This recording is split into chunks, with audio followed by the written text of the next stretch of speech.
Fatma, munduko toki honetatik idazten dizut. Gaur eguzki atera da. Txoriek txio egiten dute. Bikote gazte bat besarkada batean bilduta dago. Zutaz oroitu naiz pasioan nabilelako, zu ibili zinen bezala. Kamara eskuan, begiak zabalik.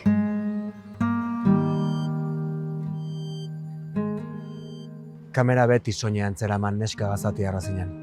25 urte dituenaren dirdira, dari ez zure begi. Kafea prestatzen duzu goizetan eta zure katilu gogokoenean isurtzen duzu. Instagramera selfie bat igotzeko. Gerra hasi zenetik, zure leihotik ikusten duzun paisaia aldatu eginda.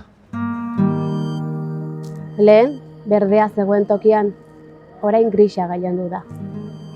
Eraikinak zeuden lekuan, hondakinak daude. Ezkonberriai beharrean, orain odolputzuei egin behar diezu klik. Harrien artean jalgi den ilotzaren eskuari. Dena galdu duenaren intziriari. Begirada galduei. Baina baita sarraskiaren erdian jolasten duten aurrei. Bonben artean esnatu eta berriz oratuko den ez dakien okinari. Zutik dirauten zuaitzei. Sekretu bakarra duzu egiten duzuna egiteko. Arima eskuetan hartu eta ibili.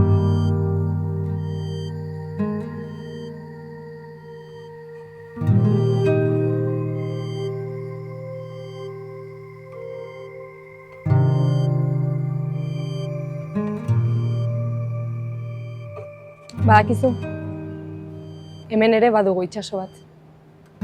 Olatuek talka egiten dihardute zu joan ondoren ere. Oharkabean asaldatu nauzuk esandako zerbaitek. Heriotza zaratatsu bat nahi zenuen. Nola bihur daitezke hitzak, zalaparta.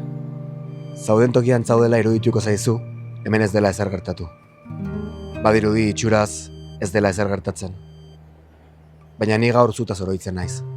Hemen, txoko urrun honetan. Itsasoa ere maite dugun herri honetan. Hain urrun eta ekaso, hain gertu.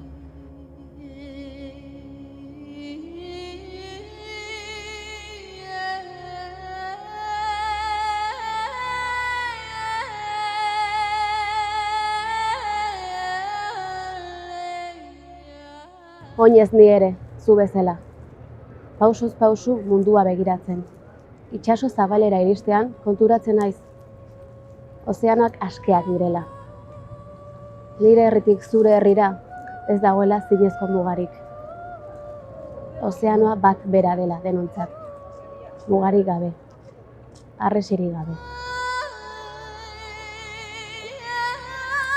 Urgaziz eginak gara, eta sortu ginen uretara bueltatuko gara berriro. Han ikus zaitzakegu Fatma, hortzi mugan. 2025ko apirilean ibiltzeari utzi zenion. Oraingoan bonba zure gainean erori baitzen. Eta zurekin batera eraman zituen, kolbe gor batez, beste 10 senide.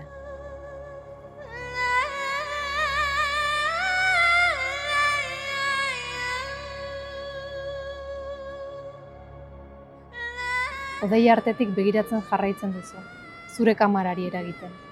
Eta trumoiak eztanda egiten duen bakoitzean, zure arima agertuko zaigu, horroka. Hitz hauek dira zuretzat, gure oihu isila, gure pausuak, zure otoitza.